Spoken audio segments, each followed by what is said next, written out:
أعوذ بالله من الشيطان الرجيم. بسم الله الرحمن الرحيم. الحمد لله الذي خلق السماوات والأرض وجعل الظلمات والنور ثم الذين كفروا بربهم يعدلون. هو الله خلقكم من طين ثم قضى أجلا وأجل مسمى عنده ثم أنتم تمترون. وهو الله في السماوات وفي الأرض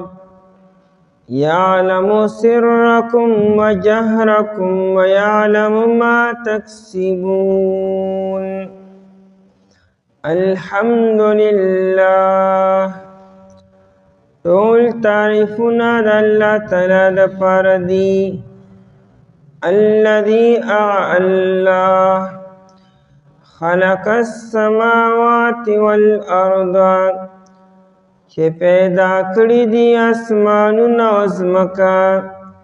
وجعل الظلمات والنور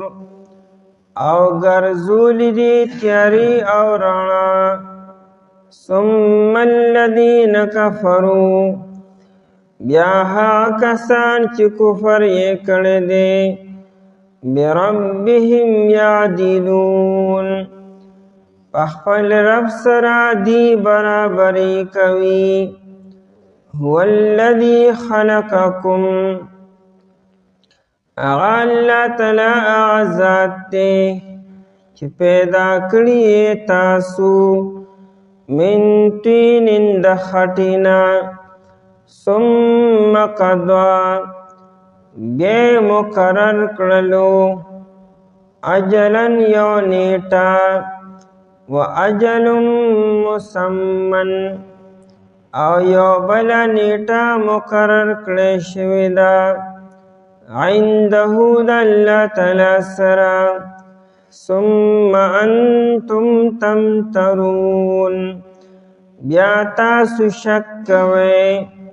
وهو الله في السماوات وفي الأرض او شان دادی چې الله تعالی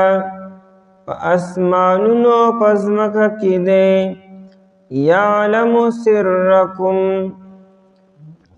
الله تعالی پیژني پټې خبرې ستاسو. وجهرکم او ښکاره خبرې ستاسو. وَيَعْلَمُ مَا تَكْسِبُونَ اللہ تعالی پیژني هغه چې تاسو کسب کوئ. سورت مبارکه ته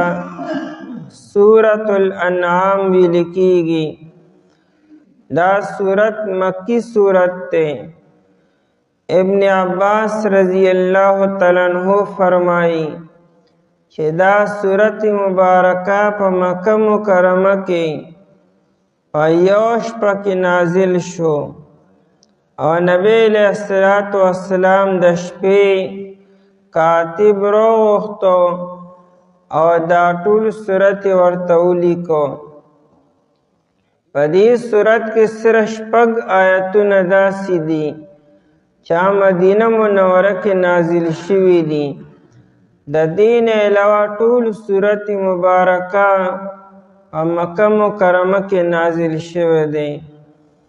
دې سورت مبارکه ته سورت الانعام ځکه وایي چې په دې کې شپږ پیرې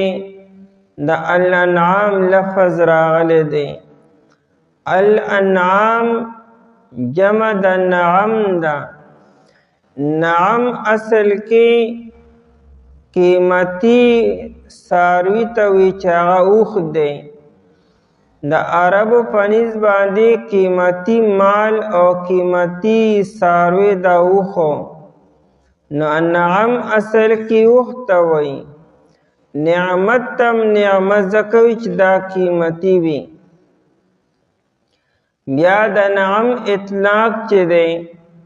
دا پټولو حیواناتو باندې کیږي، هر څلورو خپو والا، که ګډه او بیزه ده او که غوا میښه ده او که اوښان دي. د دې صورت مبارکه کې د حیواناتو ذکر راغلی دی، ځکه دې صورت مبارکه ته سورة الانعام وي. د دې مطلب دا نه چې په دې صورت کې صرف د حیواناتو ذکر دی، نور ګڼ مضامین په دې کې بیان شوي دي، خو د حیواناتو ذکر پکې هم دی. دې ته تسمیة الکل باسم الجز وي، یعنی په دې صورت کې چې یو جز او یو خبره ذکر شوې ده، دغه خبره د ټول صورت مبارکه نوم وګرځو. دې صورت مبارکه ابتدا په الحمدلله سره شوې ده، د الله په تعریفونو سره او په توحید سره. مخکې صورت سره ربط هم دا دی چې د مخکې صورت مبارکه په آخره کې د توحید بیانو، ولله ملک السماوات والارض وما فیهن، او د دې صورت مبارکه ابتدا کې الحمدلله سره شوې ده. قرآن کریم کې 15 سورتونه داسې دي چې د هغې ابتدا په الحمدلله سره شوې ده. یو سورة الفاتحه لومړنی سورت دی، او دویم دا سورت دی سورة الانعام، او دریم 15مه سپاره کې سورة الکهف دی، څلورم په 22مه سپاره کې سورة سبا، او 5م سورت هم په 22مه سپاره کې سورة الفاطر دی. مقصد د دې دا دی چې د الله تعالی دومره لوی ذات دی چې هغه د ټولو تعریفونو د کمالاتو هغه اهل دی. الله تعالی خپل تعریف په خپل هم کړی دی. که چېرې انسانان د الله تعالی تعریف ونه کړي نو څه پروا نشته دی، الله خپل تعریف په خپل هم کړی دی. دې صورت مبارکه کې به بنیادی طور 3 مضمونه خاص طور بیانېږي. د الله د توحید بیان به پکې، د رسالت بیان به چې نبی علیہ الصلوۃ والسلام د الله تعالی رسول او نبی دی. کافرانو مشرکانو نبی علیہ الصلوۃ والسلام منو، خو په حیثیت د عبدالله د زوی په حیثیت منو چې د جناب عبدالله صاحب زوی دی او د عبدالمطلب صاحب نوسی دی، په دې حیثیت منو، لیکن د پیغمبرۍ او د رسالت په حیثیت نه منو. قرآن کریم په دې خبره زور اچي چې نبی علیہ الصلوۃ والسلام زمونږ پیغمبر دی. او دې سره سره و د آخرت مضمون ډیر په تاکید سره بیانېږي چې آخرت یو ورځ حق ده او را روانه ده. لکه څنګه چې تاسو سهار او ماښام مشاهده کوئ، پلانکي وفات شو، پلانکي مړ شو، دا یو قیامت دی، هلوکي قیامت دی. او دغه یو فرد باندې دا قیامت راځي چې کوم انسان مړ شو، دغه شان یو لوی قیامت د دې پوره کائنات هم دی چې دا کم کائنات تاسو ته ښکاري، په دې یو قیامت را روان دی چې ته قیامت الکبرا وي. نو دا لوی قیامت چې موت ته مرګ، دا د هغې لپاره یو نظیر او یو مثال دی. نو کافرانو قیامت کبرا نه منو. نو قرآن کریمی چې یو قیامت ورځ یو را روانه ده او آخرت را روان دی، او د هغې نه پس دوباره ژوندون دی. تاسو به دوباره پاسې په دې بدنونو سره، او تاسو سره به حساب کتاب کیږي. دا خبره د کافرانو په عقل کې نه راتله، نه د آخرت نه د قیامت نه انکار کو. قرآن کریم بدا مضمون ډیر په تاکید سره بیانی. دین علاوه په نبی علیہ الصلوۃ والسلام باندې او په نبوت باندې کوم اعتراضات کیږي دا اعتراضات ذکر او دای جوابونه به قرآن کریم تاکید سره بیانی. سورت مبارکه دومره هم سورت ته ابن عمر رضی الله تعالی عنہ فرمایي چې کله دا سورت مبارکه نازل شو نو دا په یو شپه کې په یو ځای باندې راغی او شیعها 70,000 من الملائکه. جبریل علیہ السلام چې راتو او یا زر فرشتي جبریل علیہ السلام سره وی او دغه ټولو فرشتو تسبیح او تحمید سبحان الله او الحمدلله وی او دا سورت مبارکه روړو. یواد جبریل علیہ السلام کافی دی دا غسر او یا زر فرشتي راتللو دا دی سورت مبارکه د اهمیت او د عظمت باندې دلالت کی چې دا سم معمولی سورت نه دی او دا نبی علیہ السلام ته مکه مکرمه کې ورکړل شو. الحمدلله دا سورت مبارکه په 55 نمبر باندې نازل شوه دی. دا سورت الحجر نه بعد 14 سپاره کې سورت الحجر دی. داین بعد دا سورت نازل شو. د نزول په اعتبار سره دا سورت په 55 نمبر باندې دی. مکی سورتونه ټول 85 دي 85 دي پای کې دا 55 نمبر باندې دی د سورت الحجر نه بعد او دلته کې دا د سورت المائده نه وروسته ذکر شو. نو مناسبت مخکی صورت سره واضح دی چې د مخکی صورت مبارکه آخر کې د توحید بیانو اور دې په ابتدا کې توحید بیان دی. بلدا چې مخکی صورت کې مو د حلال او د حرام بیانو کم حیوانات تاسو لپاره حلال دي او کم حرام دي. په دې صورت کې د حیواناتو ذکر وي چې کم حلال دي او کم حرام دي. او دې سره سره مشرکینو چې کم حیوانات په ځامن په خپل حرام کړو ولکه حلالو دای ذکر بمي لکه څنګه چې سورۃ المائده کې دا خبره وا چې کم حیوانات حلال حرام نو او کافرانو په ځان باندې حرام کړو دا رنګ دا خبره په دې سورۃ مبارکه کې ذکر کیږي وا. الحمدلله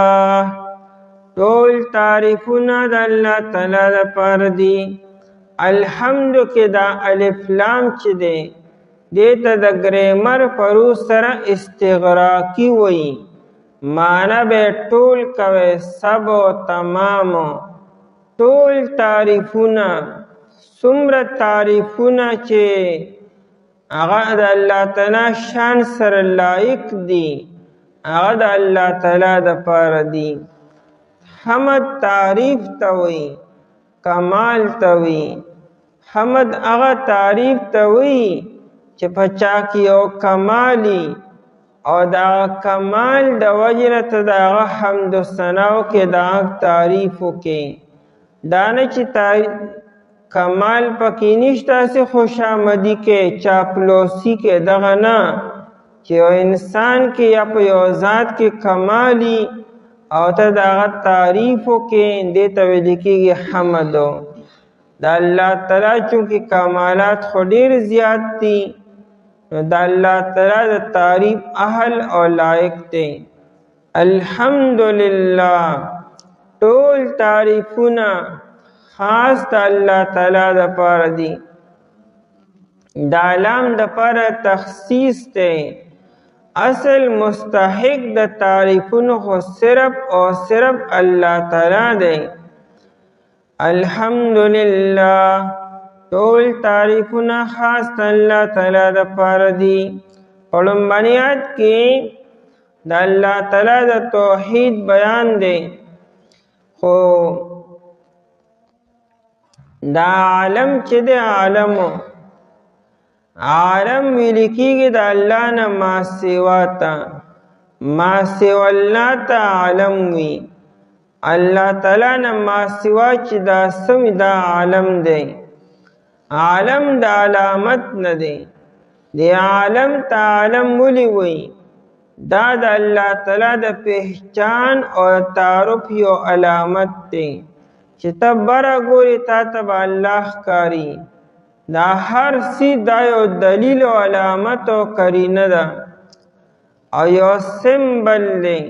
چې په دې سره ورته الله تعالی پیژني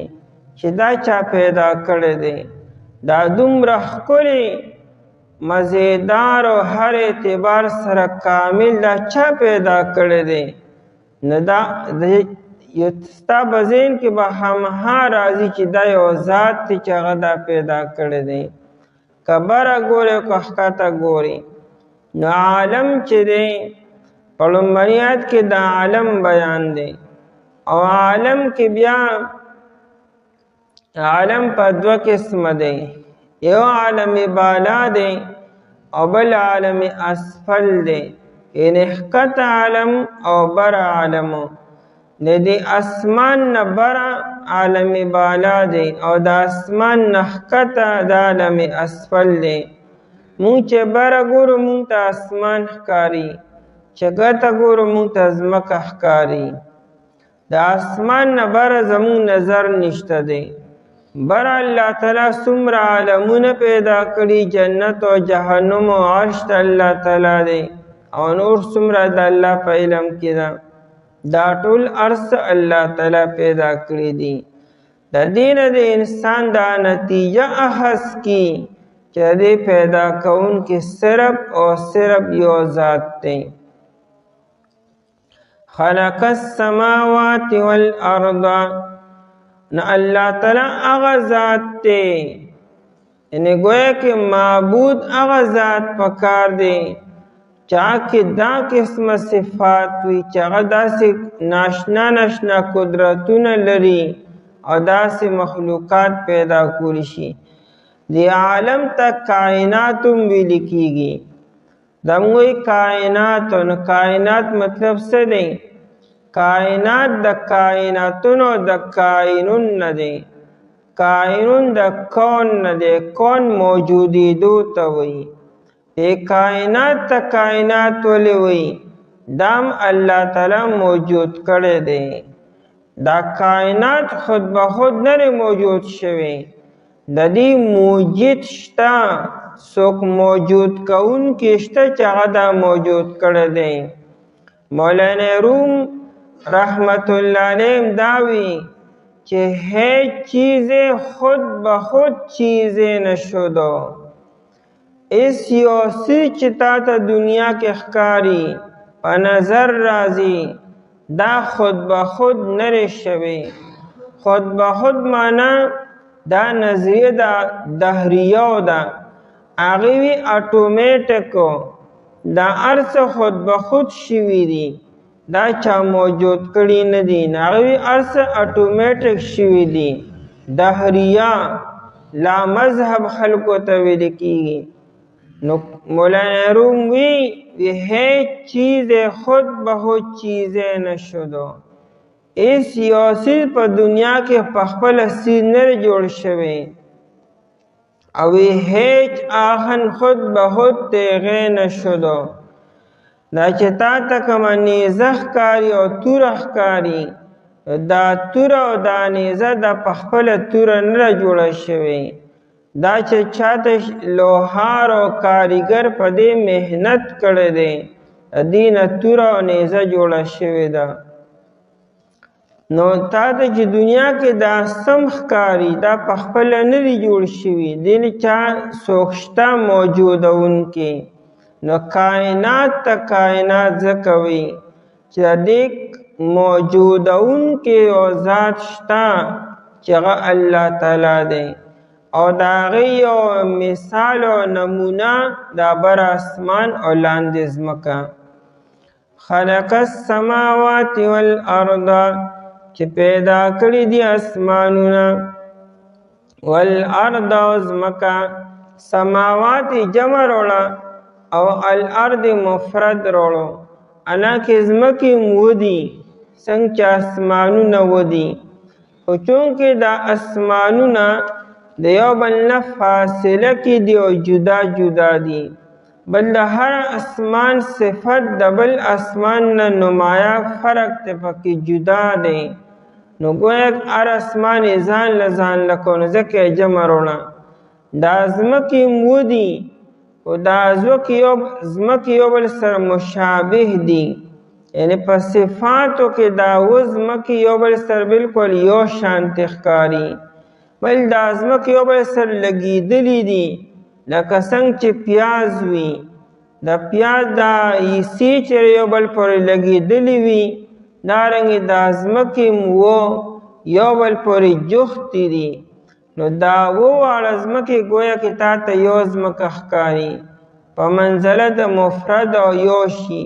نو ځکه الارض مفرد روړو او دا السماوات ځکه جمع روړو چې دا اسمانونه یو بل سره لګېدلي نه دي د یو بل نه ډېر زیات فاصله کې دي خلق السماوات والارض پیدا کړي دي اسمانونه والارض او ځمکه آسمان د ځمکې مقابل او ضد دی نو الله تعالی د متضاد اشیاء پیدا کوونکی دی یعنی رب خو هغه ذات پکار چا متضاد اشیاء جوړولی شي وجعل الظلمات والنور او په دې کائنات کې تیاره او رڼا ګرځولې ده وجعل او ګرځولې دي الظلمات تیارې والنور او رڼا لره دلته ظلماتم جمع روړه او نوري مفرد روړه دا وجه دا ده چې د نور نه مراد هدایت دی او سیده نیغه لاره ده نو نیغه لاره یو ده هدایتم یو دی او ظلمات نه مراد تیاری دي تیاری د شرک او د کفر او د منافقت او د ګناهونو دې بلا شاخونه دي بلا کندې دي د شیطان بلا طریقې دي د گمراهۍ نو ځکه ظلمات جمع روړه دا ظلمات د نور ضد او متضاد دی الله هغه ذات دی چې متضاد اشیاء پیدا کولی شي دا ظلمات مخکې کو او دا نور رستو کو وجه داره چې رڼا رستو راځي تیاره مخکې وي یعنی دا رڼا د خدای د سپوږمۍ وي او یا د انوري نو نور راشي نو رڼا راشي چې نور لاړ شي نو تیاره راشي لکه دې وخت کې نور نشته نو تیاره د شپه ده خو که نور سبا سهار روخت نو تیاره ختمه شوه نو مطلب د مخکې نه تیاره ده خو دا رڼا پې وروستو راشي د نور او د سپوږمۍ په ذریعې سره بل وجه دام ده چې شپه مخکې راځي او ورځ وروستو راځي اسلامي لحاظ سره شپه به مخکې راځي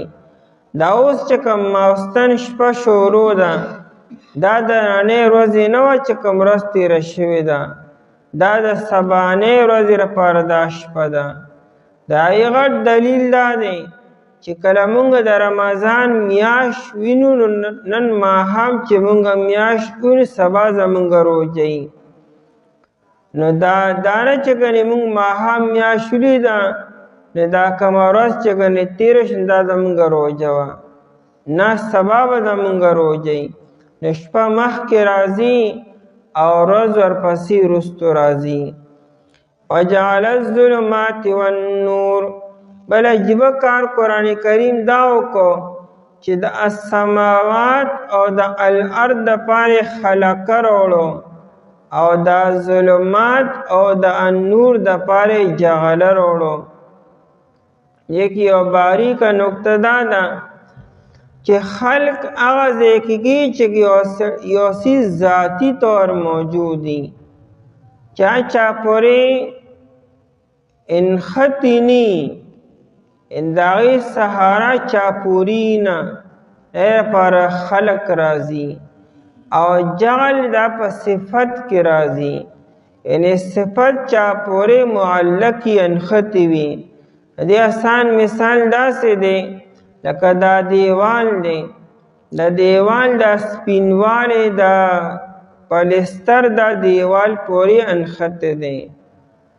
که دا دیوال نی نو بیا دا سپینوالی دا چونه بم نی بیا، نو دا چونه دا یو صفت و عرض دی او دا دیوال ذات دی. ذات هغې ته وایي چې پخپله ولاړي، هغه چا پورې سهاره نه وي، چا پورې ټیک نی لګولی. اسمانونه او ځمکه ولاړ دي، ذات دی، نو ځکه یې خلقه راوړو. بدلیږي را بدلیږي نه، ځمکه په ځای باندې را او اسمان هم په ځای باندې دی. لیکن دا تیاره او رڼا مستقل ني، دا ځي راځي. چې تیاره راشي نو رڼا لړی شي، چې رڼا راشي نو تیاره لړی شي. بل دا تیاره او دا رڼا په خپله نه راځي، د انور په راتلو سره رڼا راځي او د انور په تلو سره تیاره راځي. ځکه یې په جعله راوړو. ثم الذین کفروا، دا ثم دپاره د استبعاد دی، دا څومره ډېره لرې خبره ده چې یو خو الله تعالی دا کارونه وکړو او بیا هم لا څه خلک داسې شته، دومره کمعقل خلک هم شته چې هغوی بیا هم الله تعالی سره بل څوک شریک کي. ثم الذین کفروا، بیا کسان کفرو چې کفر یې کړی دی، بربهم یعدلون، دا بربهم به د یعدلون سره لګوئ، د کفرو سره نه، یعنی یعدلون بربهم. خو دا بربهم تی مخکې شو او مخکې کېدو سره به خامخا معنی کې خاصوالی پیدا کی. دا بالکل داسې مثال دی د یو سړي په قطار کې آخره کې نمبر دی او دی مخکې راغلی خلک پې لکه د اپروچ دی، د چې د تعلق دی ځکه مخکې لړه، خاص الخاص کې ځکه مخکې لړو. دا ګنې VVIP دی، کنی قطار کې خو وروستو راغلی دی. بربهم خو دی وروستو د یعدلون نه، خو چې را مخکې شو نو خامخا معنی کې به تاکید او خسر پیدا کېږي. به بربهم یعدلون، وی دا لاسکې خپل رب سره برابري کی، یعنی بل چا سره هم نه راغی نو الله تعالی سره اوس خلق شریکی او برابري. الله تعالی نه ما سوا بل چا سره هم نه چې ته مخلوق سره نه راشه نو مخلوق خالق سره برابري. بربهم یعدلون، یعدلون یا د عدل نه دی او یا د عدول نه دی، دا دواړه راځي. عدل معنی برابري کولو، بربهم یعدلون خپل رب سره دی برابري کوي، یعنی مخلوق برابري په ذات کې یا په صفت کې، یعنی مراد نه شرک دی. بربهم یعدلون خپل رب سره دی برابري کوي، مخلوق برابري. عدل برابري ته وي، انصاف هم برابري ته وي. دی عدل ته عدل ولی وي؟ عدل اصل کې انډي ته وي، د بار یو حصې ته وي. په ساوري چې کله خلک بار چې دواړه طرفونه برابر کی، دانه چې یو طرف به غټي بل طرف بړوکي وي، یو به ګنې وزني بل به ګنې غیر وزني وي، هغه انډې هغه بار برابري ځکه ته عدل وي. دلته هم دا عدل ته عدل ځکه وي چې ته یو مخلوق راوالې او ته الله تعالی سره برابر کې. او انصاف دا نسب نه دی، نسب نیمولو ته وي. خلک وایي انصاف وکړه، مطلب برابري وکړه. بربهم یعدلون، خپل رب سره دی برابري کوي، یعنې مخلوق برابري. او یا دا برب یعدلون د عدول نه کوي، عدول ظلم ته وي، دی خپل رب سره ظلم کی. دا خپل رب سره ظلم شکنه چې ته یو مخلوق راوالی او خپل خالق سره برابر کړي، دا څونه لوی ظلم دی. هو الذی خلقکم، دا بر دلیل چې او دا د کائناتو. اوس انسان ته چې انسانا تم یو کائنات په خپل ذات کې. انسان عالم دی، هو عالم اصغر دی او دا کائنات عالم اکبر دی. انسانم یو کائنات ته، خلقی کائنات ته او دا بل غټ کائنات ته. وی کبر نشکتی نخپل ځان ته وګوره. والذی الله تعالی ذات ته خلقکم چې پیدا کړی تاسو من طین د خټینا. الله تعالی تاسو د خټینا پیدا کړی. خلقکم یعنی خلقا آباءکم، ستاسو چې کوم پلارو آدم علیه السلام هغه الله تعالی د خټې نه پیدا کو. د آدم علیه السلام پیدایش د خاورې نه شوی دی.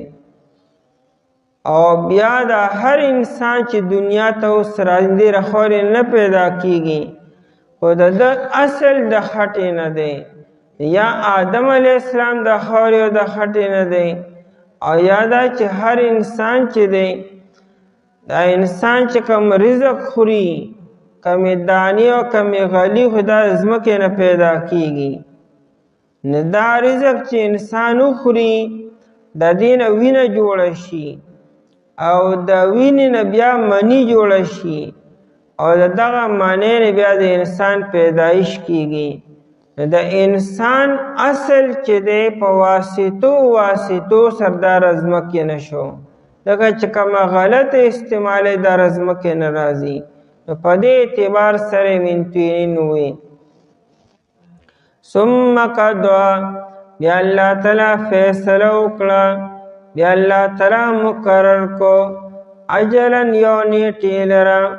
الله تعالی یو نیټه مقرر کړې ده. انسان چې پیدا کو، پیدا کېدو سره نیټه ول مقرر کړه چې دا انسان به کله بیا واپس راځي. اجل نیټې ته وایي. د هر انسان نیټه مقرر ده چې موږ ته موت وایو، مرګ وایو. و اجل مسمن، اجل نکره دی او دا مخکې اجلنم نکره دی. دا د عربی یو ګریمر یو قاعده چې نکره بیا راشي کنه، مخکې نکره بیا پسې نکره راشي. د دې دویمې نکرې معنا به د بلې نکرې نه علاوه کوي. د دې معنا به د بلې نکرې والا معنا بني. نو دا نه چې دا ګنې بیا نیټه یادي، دا نیټه یو بله نیټه ده چې مراد نه قیامت دی. دا مخکې اجلن نیټه د مرګ وه د هر انسان او د فرد، او دا نیټه به بلې اوسو. بله به کومه نیټه وي، مراد د کائنات مرګو. نو قیامت هم په دوه قسمه دی. یو قیامت الصغرا دی، لوکی قیامت دی. یو غټ قیامت دی چې ته قیامت الکبرا وي. دا پورا کائنات باندې به موت راځي، مرګ به راځي. واجل مسمن، او یو بله نیټه مقرر کړی شوی، خو د هغې عنده علم الله سره دی. د دې علم نه فرشتي سره شته او نه نبي سره شته او نه چې ته ولی سره شته. د دې علم صرف او صرف الله سره دی. د مرګ د علم خو الله تعالی فرشتي ته ورکي، ملک الموت ته چې لړ شه د پلانکي نه ساه واله، لیکن د قیامت علم الله تعالی فرشتي ته هم نه ورکي، پخپله به یې کي. عنده ځکه وایي چې دا علم الله تعالی خپل ځان سره ایښی دی. ثم انتم تمترون، بیا تاسو شک کوئ، بیا هم لا تاسو شک کوئ، یعنی شک په قیامت کې نه دی پکارو. ځکه چې تاسو سهار او ماښام وینئ پلانکي مړ شو، پلانکي وفات شو، دا قیامت دی که نه؟ دا شان یو قیامت به په دې ځمکه هم راځي که نه؟ ثم انتم تمترون، بیا تاسو شک کوئ. تمترون د مریتون نه دی، مریتون شک ته ویل کېږي، خو چې د شک په بنیاد بیا جګړه هم کوي. یا د تمترون د مراؤن نه دی، مراؤن جګړه کولو ته وایي. ثم انتم تمترون، بیا تاسو جګړې کوئ د قیامت باره کې چې قیامت به راځي او که نه به راځي. دواړه معنی کولی شو، تاسو شک کوئ یا تاسو جګړه کوئ. وهو الله، الله تعالی آزاد دی. دا هو ضمیر شان دی، نو معنی به کې شان دا دی چې الله تعالی فی السماوات و فی الارض، په اسمانونو کې دی او په ځمکه کې دی. الله په اسمانونو په ځمکه کې دی، او الله تعالی په اسمانونو کې معبود دی او په ځمکه کې معبود دی. نو فی السماوات نه مراد الله تعالی معبود دی په اسمانونو کې او معبود دی په ځمکه کې. نو د الله تعالی بندگی په اسمانونو کې هم کېږي، فرشتي یې کی، او په ځمکه کې هم کېږي، دا ټول کائنات یې کی. یا علم د الله تعالی په اسمانونو او په ځمکه کې دی، یا قدرت د الله تعالی په اسمانونو په ځمکه کې دی. وَيَعْلَمُ سِرَّكُمْ، الله تعالی پیژني پټې خبرې ستاسو، وَجَهْرَكُمْ ښکاره ستاسو. دا سرکم یې مخکې کو، ښکاره خو هر چا ته ښکاري، الله ته خو پټم ښکاري. الله تعالی ستاسو هغه پټې خبرې پیژني، ښکاره به لا څه ووایي. جهرکم ښکاره خبرې ستاسو، ښکاره حالتونه ستاسو. وَيَعْلَمُ مَا تَکسِبُونَ، الله تعالی پیژني هغه چې تاسو کسب کوئ. کسب چې کم محنت تاسو کوئ، کم کوشش تاسو کوئ، کم عمل کوئ تاسو. تکسبون من خیر و شرین، که تاسو د خیر کار کوئ که د شر کار کوئ، دا ټول الله تعالی پیژني. پیژندو مطلب دا ټول ارس الله تعالی لیکي، د دې به تاسو سره باقاعده حساب کتاب کېږي. دا بالکل داسې لکه څنګه چې موږ محاوره کې پلار زوی ته ووایي، استاد خپل شاګرد دی بچې تا ته زه ګورم، دا تا زه وینم. د دې مطلب څه دی؟ که غلط کار کې سزا ورته ملاویږي او دې انجام به ګنې ښه ني. بیا ټول تعریفونه د الله تعالی لپاره دي، هغه الله چې پیدا کړي دي اسمان او ځمکه او ګرځولي دي تیارې او رڼا. بیا هغه کسان چې کفر یې کړی دی خپل رب سره دی برابري کوي. الله ذات دی چې پیدا کړي تاسو د خټې نه، بیا مقرر کړي یو نیټې لره او بله نیټه مقرر کړی شوې د الله تعالی سره ده. بیا تاسو شک کوئ. شان دا دی چې الله تعالی په اسمانو په ځمکه کې دی، پیژني پټې خبرې ستاسو، ښکاره خبرې ستاسو، او پیژني هغه چې تاسو کسب کوئ.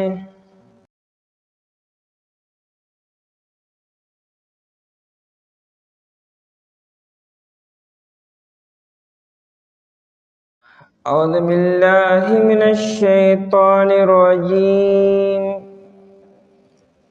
بسم الله الرحمن الرحيم وما تأتيهم من آية من آيات ربهم إلا كانوا عنها معرضين فقد كذبوا بالحق لما جاءهم فسوف يأتيهم أنباء ما كانوا به يستهزئون ألم يروا كم أهلكنا من قبلهم من قرن مكناهم في الأرض ما لم نمكن لكم وأرسلنا السماء عليهم مدرارا وجعلنا الأنهار تجري من تحتهم فأهلكناهم بذنوبهم وأنشأنا من بعدهم قرنا آخرين ولو نزلنا عليك كتابا في قرطاس فلمسوه بأيديهم لقال الذين كفروا إن هذا إلا سحر مبين وما تأتيهم أو نرى زديتا من آية إسيو آياتو من آيات ربهم دا آياتنو درب ددينا إلا كانوا مغرودي عنها دهعينا معرضين مخألونكي فقد كذبوا بالحق پس یقیناً دی دروجن اگڑو دین حق لرا لما جاءهم ہر کل چراغ دیتا فسوف یاتیہم فزردا چرا بشدیتا انباؤ خبرنا ما کانوا به آچودی پائے پوری یستہزئون چٹوکے بے کولے علم یرو کم آدی ندی قتلی چی سمرا اہلکنا من قبلہم ہلاکڑی دی منگا محکد دینا من قرنن دا زمانی دخلکنا مکناهم چمنگا قدرت ورکڑیو آغیتا فی الارض پزمککی ما لم نمکن لکم اغا قدرتو چمنگ نیدرکڑی تاوستا وارسلنا السماء امنگر لے گلو بارانو علیہم پائی باندی مدرارن دیر وریدن کی وجعلنا الانہار امنگ گرزولیو نہرنا تجری من تحتہم چروان بولان دی دہائینا فأہلکناہم پس ہلاک لمنگ اغی لرا بذنوبہم پس سبب دا گناہنو دہاغی وانشأنا او منگا پیدا کرو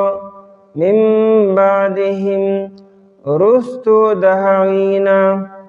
قرنن آخرین قوم بل ولو نزلنا علیکا او کچر منگا نازل کرو پتا باندے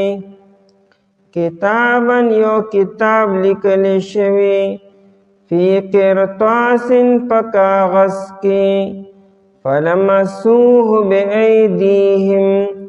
پس ہمہا دی مسکڑو اغیل را پلاسن خلو سرا لقال الذين كفروا خامخا ویلی بو آکسانو چې کفر یې کړی دی ان هذا الا سحر مبین ندی دا مگر جادو سرګند سورت مبارکه مکی دی او په دې کې زیات تر خطاب مکی والو ته دی خو قرآن کریم عام خطاب اختیار کړی دی تر قیامت پورې تمام انسانان او د هرې زمانې خلک مخاطب ګرځولی دی مکی والو چې د کومو خبرو نه انکار کو او چې کوم اعتراضات او شکوک و شبهات به پیش کولو قرآن کریم د هغې په نمبر باندې ذکر کی او د هغې مدلل انداز کې جواب ورکی قرآن کریم بیان کی چې دې مکی والو ته هر قسم معجزه او هر قسم نشانی ورته وښودلی شي دی چې کوم معجزات غواړي هغه دې ته ورکړی شي د دې د مخکې نه دا فیصله کړې چې موږ به نه منو موږ به انکار کو موږ به ټوکې ټکالې به کو د پیغمبر تکذیب به کو نو که دې ته هر قسم معجزه او نشانی که وړی او که غټی هغه دې ته وښودلی شي بیا به هم دی انکار به کې دی به ورته جادو وایي نظر ابن حارث د کافرانو مشرو او لوی سردارو دا د کافرانو د جرګې مشر هم دی و دی خپلو کې یو پیره مشوره کړې وه ابو جهل او نظر ابن حارث او دې ملګرو چې موږ به د نبی علیه السلام ته څه وایو د نبی علیه السلام دې کلام ته قرآن کریم ته د دې نه چې موږ انکار کو نو لکه څنګه به انکار کو خبر خو د رښتینې ده او نبی علیه السلام خو رښتینی انسان دی دغه په زندګۍ کې چرته دروغ نه دی ویلي وعده خلافي نه کړې خیانت نه کړې شعر و شاعري د چته نه کړې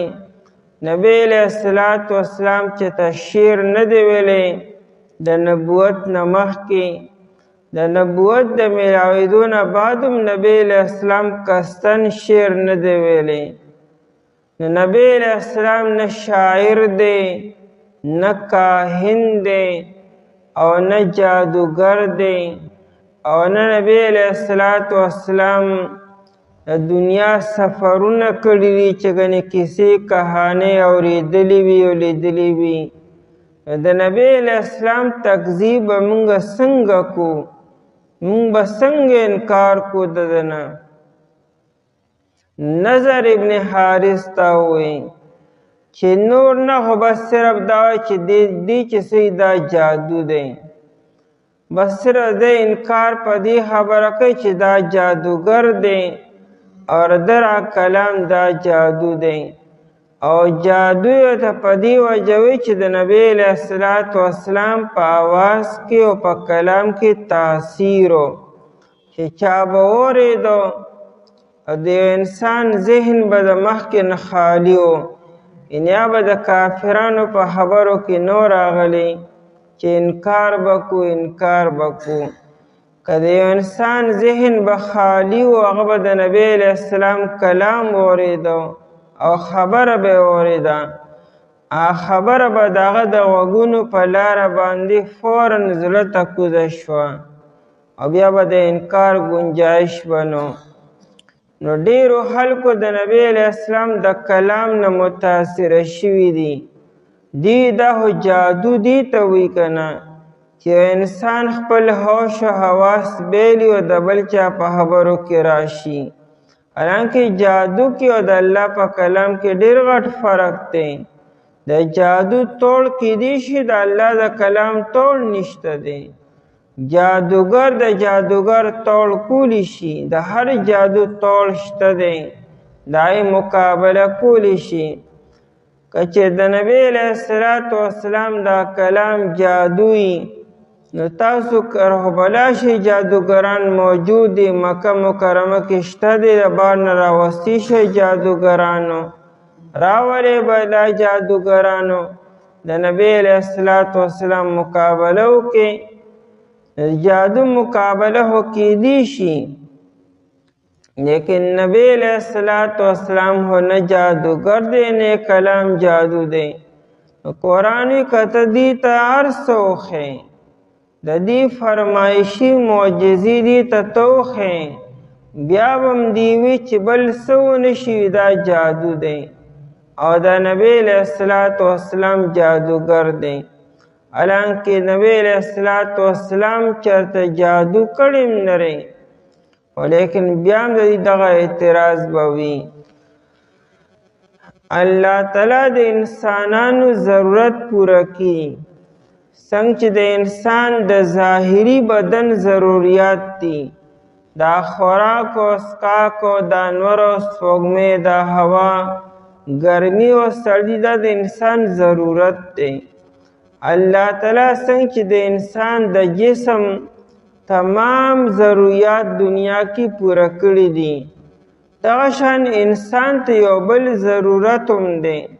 چې هغه د روح ته د در روح علاج وشي، د روح د علاج دپاره او د روح د کامیابۍ دپاره او د روح د سمیدو دپاره الله تعالی انبیاء کرام علیهم السلام را لیږي او هغوی سره کتابونه وي. چې کله نبی راشي او نبی خلقو د روح ضرورت پوره کی نو دی د هغې نه انکار وکړي، دی به هغې پورې ټوکې ټکالې وکړي. که پیغمبر دی ته راشي نو صرف دی ته نه، د مخکنو امتونو هم دقه یو کارو، هغه د نوح علیه السلام د نوالې تر نبی علیه الصلاة والسلام پورې که په هره زمانه کې نبی راغلی دی نو خلکو د هغه ته یا جادوګر ویلی او یا د هغه تکذیب یې کړی یا د هغې نه انکار کړی دی. دا همیشه د قومونو دقه یو مشترکه یو دا خبره وه چې د نبی به یې تکذیب کو. حالانکه قرآن وی اے مکی والو مخکنی قومونه ستاسو نه ډېر طاقتور وو، د هغوی جسمونه ستاسو نه مضبوط وو، د هغوی عمرونه ستاسو نه ډېر وو، هغوی په زراعت کې د هغوی په تجارت کې ستاسو نه زیات وو، په هر اعتبار سره ستاسو نه هو، د هغوی ځمکې زرخیزې وې، د هغوی مالونه ستاسو نه ډېر وو، د هغوی هر اعتبار سره ستاسو نه ښه وو، لیکن هغوی مونږ هلاک کړو، تباه او برباد هم کړو. تاسو د هغوی په مقابله کې هېڅ هم نه یې، تاسو به څنګه نه هلاکېږئ که تاسو د پیغمبر علیه الصلاة والسلام تکذیب کوئ. هوښیار او سمجدار او عقلمند انسان هغه دی چې هغه د مخکنو او د پخوانو خلکو نه او د مشرانو نه انسان عبرت والی. نو دی د مخکنو قومونو نه ولې عبرت نه اخلي؟ د مخکني قومونه په څه خبره هلاک شو؟ هغوی کې هر کمی سو، په کم اعتبار سره هغوی کم و چې هغوی هلاک شو، تباه او برباد شو. خو صرف دقه خبره وه چې هغوی د پیغمبرانو تکذیب کړی دی. نو تاسو به څنګه نه هلاکېږئ؟ وما تاتیهم کې دا هم ضمیرو دی مکی والو ته دی او نه راځي دی مکی والو ته من آیت اس یو نشانی اس یو آیتو، دا من د پاره د استغراق دی. مطلب داره چې هر قسم آیت او هر قسم نشانی او هر قسم معجزه چې وي آیت عام دی کوله نشانوی او کغټ نشانوی کده اسمانی کتاب یو آیتی او کده الله تعالی د قدرتون یو لی علامت او نشانی وی لکه انشقاق القمر شو د نبی علیہ الصلوۃ والسلام په اشاره سره سپوږمۍ دو ټوکړې شو او د دې مکی والو په مطالبه باندې چې دیوی د سپوږمۍ موږ ته دو ټوکړې کا او نبی علیہ الصلوۃ والسلام اشاره وکړه سپوږمۍ دو ټوکړې شو او دی باقاعده په خپل سترګو باندې ولیده چې یو د سپوږمۍ یوه حصه د جبل ابي قبیس په سر باندې شوه بله په بل غر باندې شوه او بیا هم دي چېرې انکار وکړو ستا دا جادو خبر اسمان کې هم چلیږي چې مونږ خو یې که ستا جادو صرف په ځمکه باندې چلیږي اے نبی علیہ السلام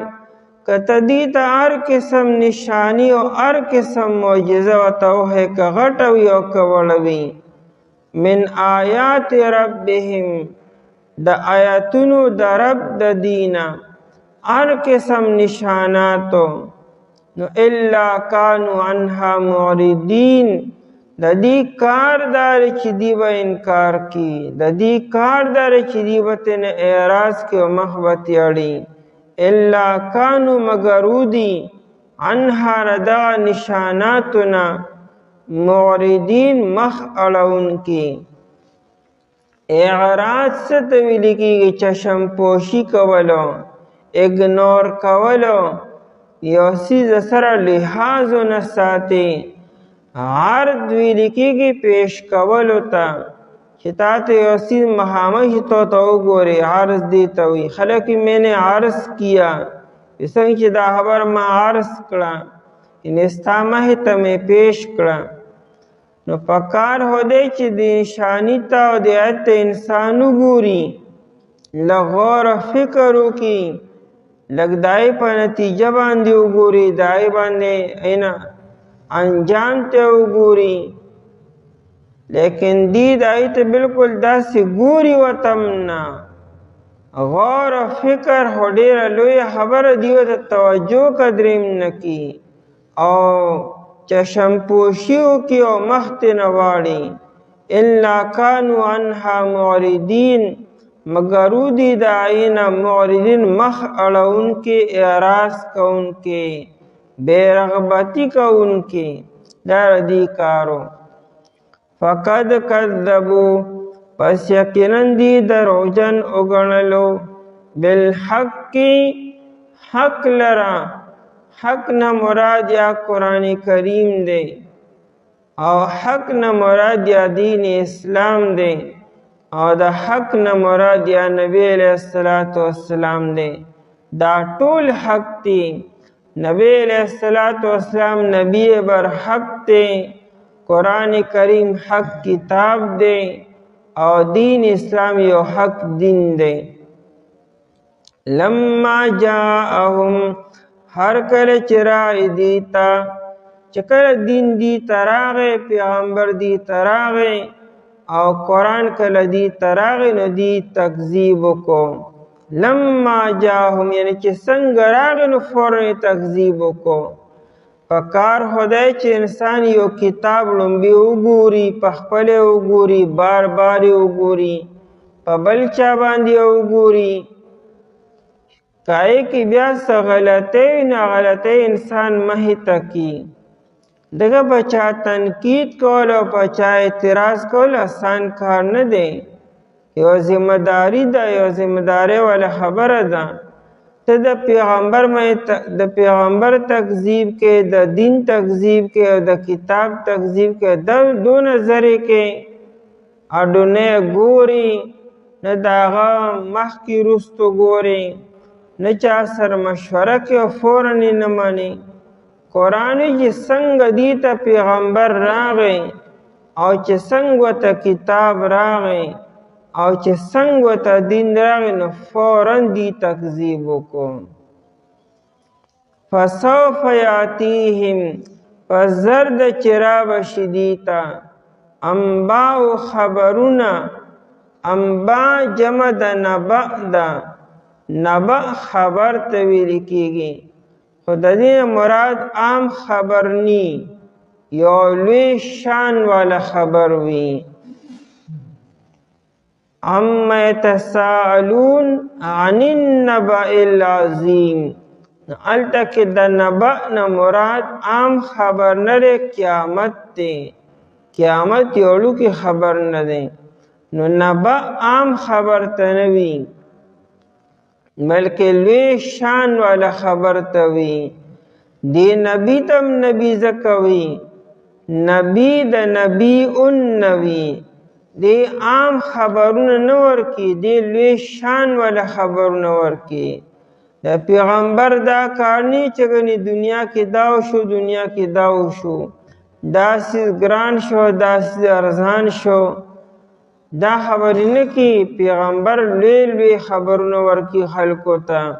چې هغه نه چا اورېدلي وي او نه چا په ذهن کې وي. انباو خبرونه ما د هغه کانو به یستهزئون چې ودي په هغې پورې چې ټوکې به یې کولې. کم دین د دې مذاق کو، د کم پیغمبر مذاق کو، د قیامت دی مذاق کو، چې هېڅ نشته دی. دا خبرونه به دې ته راشي او راله ورته. شروع د بدر د میدان نه وشوه. د دې کافرانو ټول چې لومبنی قدم مات شو، نه په بدر میدان کې مات شو. 36 لوی لوی سردارانو چا د مکې مکرمې سرمایه وه، هغه د بدر په میدان کې ډیری شو. نو لومبنی پوری ورپای کې لرې کو په بدر میدان کې. د دې په وهم و ګمان کې نه وه، دی خو په یو شان باندې را روان شو چې نن به مونږ مدینې والو سره دا چل کو، دا چل به کو. او چې راله نه بدر په میدان کې داسې شو چې او بیا ورپسې دویم بیا احد میدان کې بیا رو رو رو رو تر دې چې مکه مکرمه کله فتح کېده، نو د کار خلک ترېنه ټول تللی وو. سبا کې بیا مسلمانان شو چې کم پاتې وو، او چې کم ډېر هغه مکمل ختم شو. نو قرآني خبرونه به راشي دې ته، په دنیا کې دې ته خبرونه رالو. علم یرو کم علم یرو، آیا دی نه ویني؟ نو دی به څه ویني؟ هغه مخکې تېر شوي دا مخکني قومونه. نو مراد ده د علم دې ته نه دی راغلی. علم یرو یعنی علم یعلمو، آیا دې ته علم نه دی راغلی؟ کم اهلکنا، چې څومره هلاک کړي وو مونږه. دا کم په معنا د کثیرن سره، ډېر هلاک کړي وو مونږه. من قبلهم مخکې د دینا، من قرنن، قرن زمانی ته وایي. د قرن اطلاق د 80 کالو، د 80 کالو، د 80 کالو او د 100 کالو ته وایي. یعنې په 100 کاله کې دننه چې کوم خلک دا قرن وي، د یو زمانې خلکو. عربی کې د ښکر ته قرن ویل کېږي. نو قرن ځکه چې دا قرن یو نی، دا دوی ښکر دوی د څاروي یو نی، دا هم یو شاني، یو ټیم راخیږي او یو برابري او ماتیږي هم دواړه بیا یو ځای. نو ځکه ورته قرن ویل کېږي. قرین ملګري ته وایي. نو دې ملګري ته قرین ولې وایي؟ ملګری همیشه هم عمري، دا زما همزولی، زما کلاس فیلو دی، ما سره یو ځای لبې کړي، ما سره یو ځای ناستی کړې ده، ځکه ورته قرین ویلې کېږي. نو قرن د یو زمانې خلکو. نو همیشه په زمانه کې خلک یو برابري، د یو زمانې خلکو. نو دا چې 100 کالو کې دننه کم خلک دې ته قرن ویل کېږي، جمع قرون نازي. نو من قرن من اهل قرن دا زمانی د خلقنا او مخکنو امتونو کې مخکنو قومونو کې چې په یو زمانه کې کم خلقو نامونږ نه دي هلاک کړي نو هلاک کړي خو دي هغه د نوح علیه السلام د زمانې سلسله شروع شوې ده او تر عیسی علیه السلام تر زمانې پورې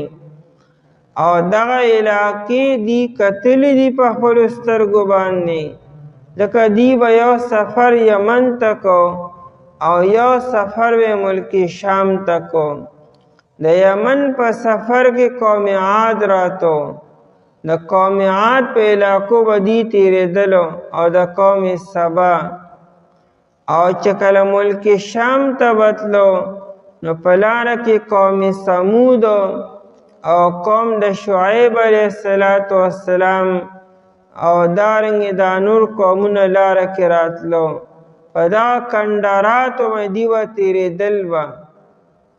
نو کندارات موجود وو نو دا دلیل او علامت دی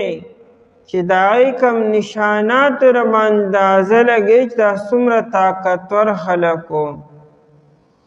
نن چې مونږ تاسو داسې علاقې ته تلو شو چې هلته کې پخوانۍ زمانې آثار موجود دي نو نه انسان اندازه ولګي دا څومره لوی خلک وو څومره لوی ذهینان خلک وو څومره طاقتور خلک وو چې دا خلک به څنګه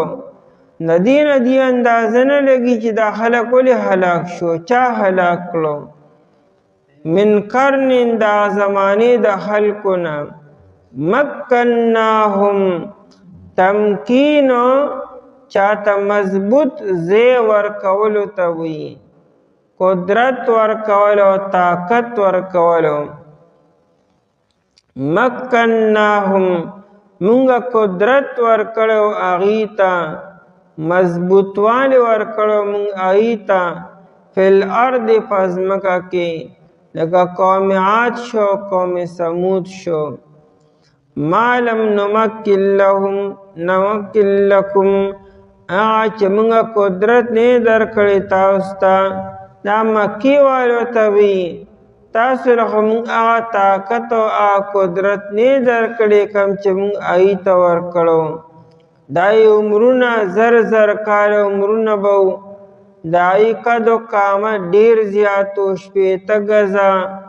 او دارنګې 10 کم 100 ګزه به هغې دنګ و د هغې علاقه ستاسو نه ډېره ښه وه زرخیزه وه فراخه وه تاسو په غرونو کې راتنګې ستاسو په علاقه کې باغات نشته او زرغونتیا نشته دی او د فصل والا ځمکې نشته د هغې علاقې زرخیزې وې نو هغې خو په هر اعتبار سره ستاسو نه ښه و لم نمکن لکم چې مونږه قدرت نه درکړی تاسو ته ای مکې والو وارسلنا السماء او مونږه لیږلو اسمان لره علیهم پای باندې ارسال ویل کېږي لیږلو ته مطلب دا هم پرې راورولی و قسمه قسم بارانونه چې کوم دی کې باغات ډېري هلته بیا الله تعالی بارونه ډېر کي بیا چې کوم دی کې باغونه او د فصل ځمکې ډېرې وي هلته بیا الله تعالی باران ټیم په ټیم باندې ډېر کي نو ارسلنا مونږ لیږلو علی السما اسمان لرا علیهم پای باندې مدرارن ډیر وریدونکي دا مدرار چې دی دا مبالغه ده ډیر زیات وریدلو درون اصل کې پيو ته وایي دا پیچ ډیر شي درونو نو مدرار داین مرادو ډیر زیات بارانو ټیم په ټیم به باران پای باندې کېدو ځکه ځمکې ډېرې باغونه ډېرو موږ به یې بارونه ډېر زیات کولو وجعلنا الانهار او مونږه ګرځولیو نهرونه باران خو د بر نه کیږي او لاندې په ځمکه کې الله تعالی نهري نظام چلولیو ځای په ځای نهرونه و باران بم کېدو او د ځمکې خپل ضرورت د نهرون نم پوره کېدو تجری چې روان بو من تحتهم لاندې دینه د دینه مراد د دې د کلو د دې په کلو کې دننه نهرونه روانو او په باغونو کې او په ځمکو کې دانه چې دې په کورونو کې دننه نهرونو من تحتهم نه مراد من تحت قريتهم د دې په کلو کې دننه بارانونه نهرونه وو په هر اعتبار سره دې سرسبز و شاداب و خودکفیلو لیکن ناشکری وکړه د الله تعالی یو ناشنا شان دی چې کله یو قوم سرکش شي او بغاوت وکړي نو لومبې په الله تعالی قحط راولي دا سیزونه الله تعالی کم کی نو پکار ده چې دی توبه وباسي او دی رجوع الله وکړي الله ته متوجه شي چې کله دی د قحط نه بالکل سبق وانلی عبرت وانلی توبه نه باسي الله تعالی ته رجوع نه کی بیا په الله تعالی ارس ډیر کی الله تعالی بیا فراوانی راولي مالونه ډیر شي او فصلونه ډیر شي او باغونه ډیر شي اولادم ډیر شي کله چې دا ارس ډیر شي نو خلکو کې بیا نورم سرکشي پیدا شي نورم خلکو کې بیا بغاوت پیدا شي چې کله بغاوت سم ډیر شي او ځمکه د بغاوت نه ډکه شي او دی پای کې بالکل سم ډوب شي الله تعالی الناس بیا عذاب راولي بیا نو مخکنو قومونو سره الله تعالی داسې وکړو اول په الله تعالی سختی راوسته د سختۍ نه دې څه نتیجه وانغسته الله تعالی په ارس ډیر کړو د ډیروالي د وجې دې نورم سرکشي شروع کړه بغاوت شروع کړو بعد الله تعالی عذاب په ناڅاپه راغی فاهلکناهم بذنوبهم پس هلاک کړو موږ هغوی لره په سبب د ګناهونو د هغوی هسې الله تعالی څوک نه هلاک کي الله تعالی له په هلاکولو کې څه خوند نه میلاویږي نه د الله تعالی له څه مزه ورکولی کېږي قرآن کریم ما یفعل الله بعذابکم ان شکرتم وآمنتم که تاسو ایمان راوړئ تاسو شکر وباسئ الله تعالی ته ستاسو په هلاکولو کې څه فایده ده څه الله تعالی ته غني لذت میلاویږي څه نو فاهلکناهم بذنوبهم پس هلاک کړو موږ هغوی لره په سبب د ګناهونو د هغوی وانشأنا او پیدا کړو مونږه من بعدهم رستو داینا قرنن آخرین مخلوق بل او قوم بل مونږ یو بل قوم پیدا کو یوم هلاک کو بلم پیدا کو د نوح علیه السلام قوم تباه شو ورپسې قوم عاد راغی قوم عاد تباه شو قوم ثمود راغی دغه شان قومونه راځي په کار خدای چې رستنی اقوام د مخکنو قومونو نه عبرت واخلي نتیجه والی هغوی دای په نقش قدم روان شو الله تعالی هلاک کړو ولو نزلنا او کچرې مونږه نازل کړی وی مشرکین نبی علیہ السلام ته وی پی پتا باندې الله تعالی وحی را لېږي فرشته راځي مونږ ته نه فرشته ښکاري نه قرآن ښکاري مونږ به هله ومنو چې قرآن کریم په کاغذ باندې لیکلی شوی او په صحیفه باندې لیکلی شوی تا ته فرشته راوړي او مونږ یې په خپلو سترګو باندې ووینو چې فرشته راشي او هغوی دا قرآن کریم لیکلی هغه تعالی درکې موږ په خپلو سترګو باندې وینو. او چا به وی چې الله تعالی موږ ته براه راست خطونه راولېږي د موږ په نوم باندې باینېمو چې او دا زموږ نبی دی او د تابعداري وکړي. قرآن دا کار به موږ داسې ګران کار نه دی، لیکن بیا به هم دی نه مني، ځکه دی مخکې نه اراده ده چې نه منو مونږه. نو قرآن به لیکلی شوی هم راشي او د دې په نوم باندې او باقاعده خطونه هم راشي، لیکن چې انسان نه مني بیا خو نه مني. بیا ولو نزلنا او کچره مونږ نازل کړی وی لږ لږو علیک پتا باندې کتابن دا قرآن لیکلی شوی یو کتاب په معنا د مکتوب سره، کتابه یکتوبو معنا را جمع کولو. عربی کې لښکر ته کتیبه وایي، نو کتیبه ورته ځکه دا لښکر را جمع کړی شوي. نو کتاب ته کتاب ولې وایي؟ دې کې بلاشي خبرې را جمع شوي. نو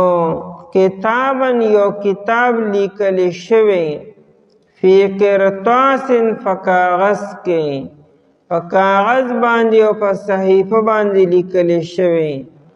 بلکې داسې لیکلی شوی فلمسوه او همها دی مسه کې هغې لره په خپل لاسونو کې ونیسي وګوري ورته. ان نظر بندي نه وي، نه څه دوکه وي، نه څه خیالي نه خوبي، بایدیهم په لاسونو خپلو سره. خو د هغې باوجود به دی بیا چې دا جادو دی. لقال الذین خامخا وبوایي هغه کسان کفرو چې کفر یې کړی دی، ان هذا الا سحر مبین، نه دی دا مگر جادو سرګندو. دیو دا ښکاره جادو دی، زمونږ په سترګو باندې زمونږ په ذهن باندې جادو شوی دی. نو مونږ ته دا قرآن ښکاري، مونږ ته دا کتاب ښکاري. او نه راځي دې ته هېڅ یوه نشاني د آیتونو د رب د دینه مګر ودې په هغې پورې چې مخ اړوونکي وو، پس یقین دي دروغجن ګڼلو دین حق لره. هر کله چې رایې دې ته پس زر ده چې رابشي دې ته خبرونه د هغه څه چې ودې په هغې پورې چې ټوکې به یې کولې. آیا دې نه دي کتلي چې څومره هلاک کړي مونږه مخکې دې نه دغه زمانې د خلکو نه چې مونږ قدرت ورکړی ته په ځمکه کې، هغه چې مونږ قدرت نه درکړی تاسو ته، او مونږ لېږلو اسمان لره په دې باندې ډېر ورېدونکي، او مونږ ګرځولي نهرونه چې روان به لاندې د هغې نه، پس هلاک کړو مونږ یې لره په سبب د ګناهونو د هغې، او پیدا کړو مونږ رسو د هغې نه قوم بل لره. او که چېرې مونږ نازل کړی په تا باندې کتاب لیکلی شوی په کاغذ کې، پس همها مسه کړی به دوی هغې لره په لاسونو خپلو سره. خامخا ویلو به هغه کسانو چې کفر یې کړی دی، نه یې دا مګر جادو څرګندو.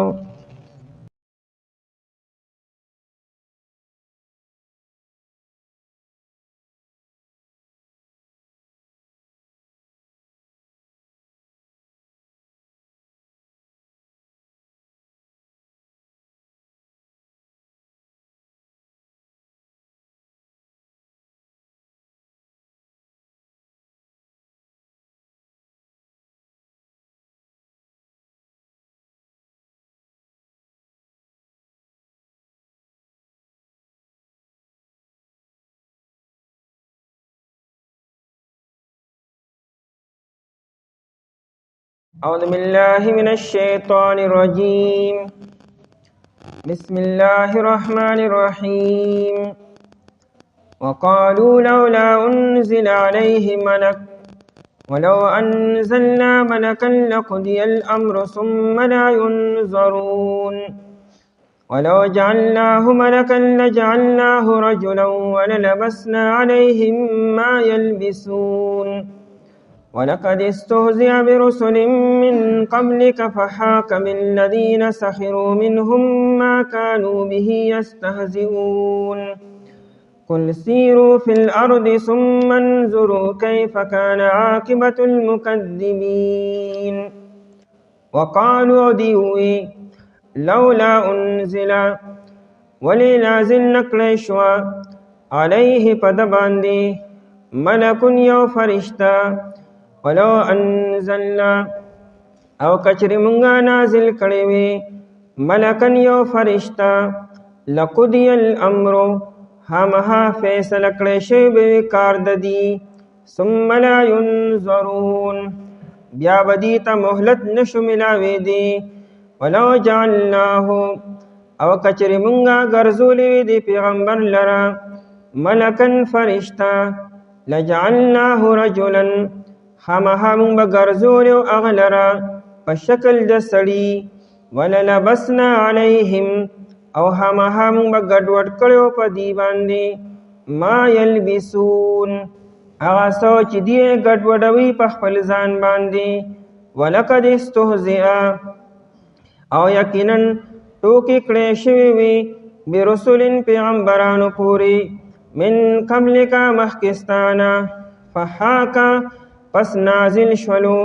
بالذین آکسانو باندې سخروا منهم چې دی ټوکې کړې وي هغې پورې ما عذاب کانو به یستهزئون چې ودې په هغې پورې چې ټوکې به یې کولې قل اوه پیغمبر علیه الصلاة والسلام سیرو اگرزے تاسو فی الارض پزمکہ کی ثم انظروا بیا اگورے تاسو کیف کان عاقبت المکذبین سرنگو انجام د تکذیب کونکو پدې آیتونو کې د کافرانو د مشرکانو د فرمایشي مطالباتو بیان دی او دای جواب دی کافرانو مشرکانو د نبی علیہ الصلوۃ والسلام نه کله یو مطالبه کوله او کله بل مطالبه کله به وی چې الله تعالی پیغمبر جوړول نو فرشته ولې جوړ نه کړله کله به وی چې فرشته تا باندې وحی وروړي نو دا په یو کاغذ باندې په یو صحیفه کې لیکل شوی نه وروړي کله به وی چې تاسو فرشتي ولې نشته انسان اخی طرف ته او ګس طرف ته رواني دا قسم ناجایز مطالبات دي دو پیغمبر علیہ الصلوۃ والسلام نه وکول ظاهر خبره یو انسان نه چې کله ته یو مطالبه کې کله بل مطالبه کې په دې انسان ته ډېر تکلیف ملاويږي خاص طور ذهني تکلیف ډېر زیات انسان ته رسیږي په دې سره نبی علیہ الصلوۃ والسلام ته تکلیف رسیدو نبی علیہ السلام ته الله تعالی تسلی ورکړي چې پیغمبر علیہ الصلوۃ والسلام ستانه مخکې چې څومره پیغمبران راغلي دي هغې پورې دغه شان مذاق او ټوکې ټکالې شوي دي خو اخرې کې بیا په دغه قومونو باندې عذاب رالو او پیغمبر ته خلاصي ملو شو او دا صرف یو دمکی یو وعید نه دی او نه یو بې بنیاده منګړت کیسه ده دې کافرانو ته ووایي چې تاسو هغه علاقو ته لاړ شئ په کومو علاقو کې چې مخکني قومونه آباد وو د هغې کندرات او نشانات اوس هم قایم او دایم دي هغې ته وګورئ دی نو به تاسو ته معلومه شي چې دا قومونه په څه باندې هلاک کړی شوي وو چې څنګه په هغه قومونو باندې عذابونه راغلي وو په دې به هم دقه شانتې عذاب راشي دا د دنیا یو طریقه چې هر یو قوم چې دی نبی پورې مذاق او استهزاء او ټوکې ټکالې کړي دي حالانکه یو عام انسان پورې مذاق نه دی پکارو انسان ته په سپک نظر نه دی کتل پکارو د هیچا انسان سره مذاق نه دی پکارو استهزاء نه دی پکارو بیا دومره معزز شخصیت چا پیغمبر دی هغه یو رښتینی انسان دی چا سره مذاق نه کوي چا سره ټوکې ټکالې نه کوي تا ته څه حق حاصل دی چې دغه پیغمبر پورې مذاق وکړي که ته نه مانې بس ټیک ته یو طرف ته کښېنه لیکن الټا هغه پورې خنداګانې کولو او مذاق کولو او کله یو مطالبه او کله بل مطالبه پیغمبر علیه الصلوۃ والسلام ته په دې سره ډېر لوی تکلیف رسېدو الله تعالی نبی علیه السلام تسلي ورکړي ډاکټر عائز القرنی صاحب کتاب دی لا تحزن معنی دا غم مکوئ ډېر ناشنا کتاب دی په عربۍ ژبه کې او دنیا بیسٹ سیلر کتاب دی ټول نه زیات په دنیا کې دا کتاب وتره د الله د کتاب نه بعدو آی کې یو خبر لیکلی دی چې حضرت موسی علیه السلام یو پیر الله تعالی ته عرض وکړو چې دا خلق ما پورې انخطره څوک راته سوایي څوک راته سوایي ما پورې خنداګانې کی مذاق کی څوک نکته چینی کی د خلکو دا جبې دا مهونه زمانه واړوه چې خلق ما پورې انخطه زمانه وړي بیا الله تعالی فرمایي چې اے موسی علیه السلام ته زمانه د آی خبرې مطالبه کې او سوال کې چې کوم خبر ما سرم ده ما پورې خلق انخطه دي خلق د الله نه ګیلې شکوي کې او خلق په الله تعالی باندې اعتراضات کی څوک په خله باندې کې او د چا د عمل نه او د روي نه دا معلومیږي چې دی گویا کې په الله تعالی باندې اعتراض کی د الله په فیصلو باندې د الله په کارونو باندې د بعض انسان د روي او د مزاج نه داسې معلوم شي چې دی د الله تعالی په فیصله باندې خوشاله او راضي نه دی یره وی که داسې شي نو ډیره بخوا او که داسې شي نو ډیره بخوا گویا کې دی الله تعالی ته چلخي چې تعالی دی وخت داسې کار پکارو او تعالی خدا پکارو الله تعالی فرمایي چې موسی علیه السلام خلق زمانه مطمئن نشو خلق زمانه خوشاله نشو الانکه الله تعالی څومره مهرباني کی په هر انسان باندې انسان د خپل ځان ته وګوري او بیا چې الله ولا سور کړی ای ترې وګوري آیا دې د یو ګټ اوبو مستحق دی چې د انسان د عمل ته وګوري دی خو د یو ګیلاس اوبو شکریا نشي ادا کولی دی دای حقدار نه دی او الله تعالی در پر څومره نظام چلول دی دا خو انسان ته د قیامت پر ورځ پته ولګي چې الله تعالی زمونږ د پر څومره تنظیمات کړو او دا انسان دی الله تعالی ته یو نعمت واخلي صرف یو نعمت الله تعالی والی او دې د الله تعالی د بشمیر نعمتونو ناشکری شروع کی او ایمان الله تعالی سره کړی دي او ما سره سدي خو زېما وزیر دلې بس ما باندې حالات راځي نو دا مذاق او استهزاء همیشه انبیاء کرام علیهم السلام پورې شوی ده دلته نبی علیہ السلام نه الله تعالی تسلی ورکی وقالو دیوی لولا انزل علیه ملک نظر ابن حارث او عبدالله بن ابي امیه او نوفل بن خویلد د درې واړو یو پیر نبی علیہ السلام ته وی اے نبی علیہ السلام مونږ به ومنو چې ته پیغمبري او کته یو کار وکې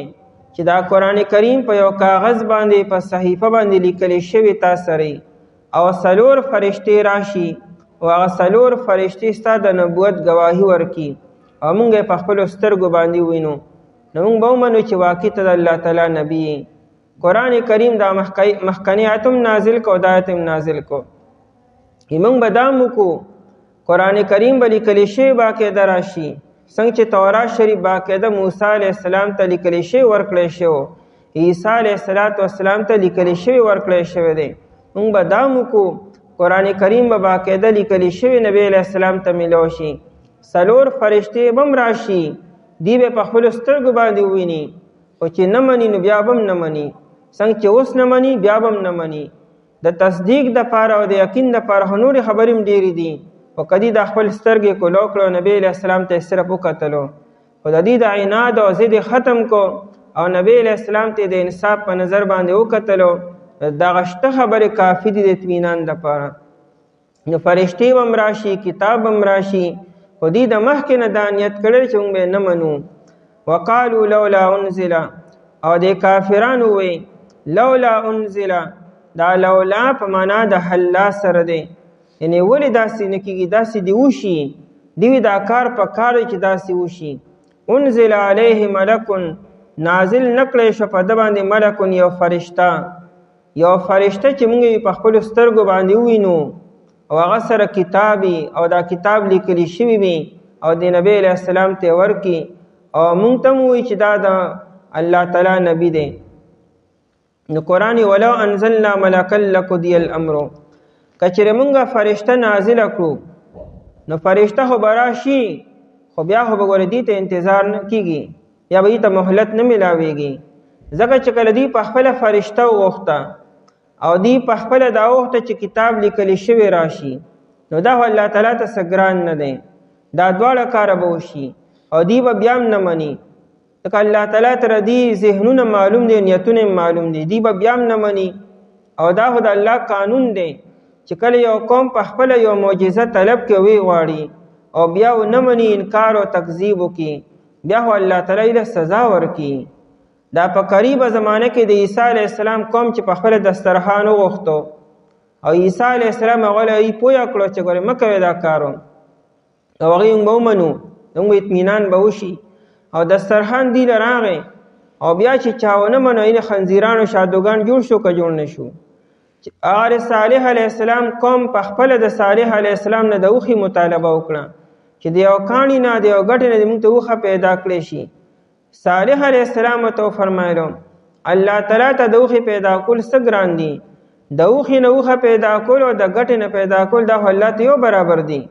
الله تعالی به دا وکړي خو لیکن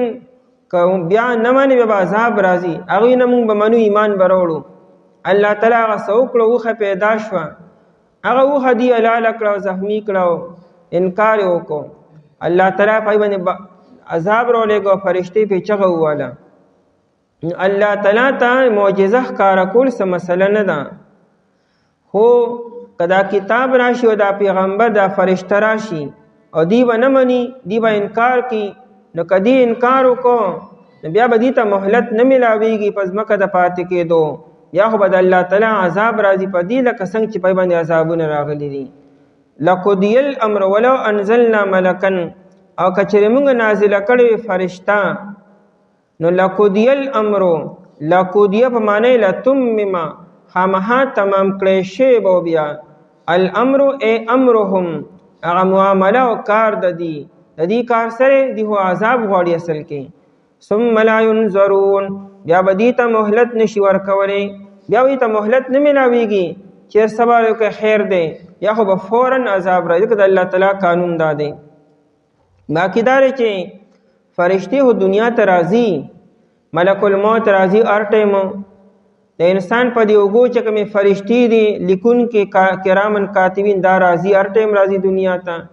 د انسان د حفاظت دپاره فرشتې هر انسان سره موجود دی راځي. دارنګې د دنیا چې نور څه کوم نظامونه فرشتو ته حواله دي د بارانو او دارنګې نور فرشته چې کوم وحی راوړي هغه فرشتې خو راځي. دلته کې د فرشتې نه مراد هغه فرشته چې هغه پیغمبر علیه السلام د تصدیق دپاره راشي یا ردی د عذاب دپاره. د پیغمبر باندې چې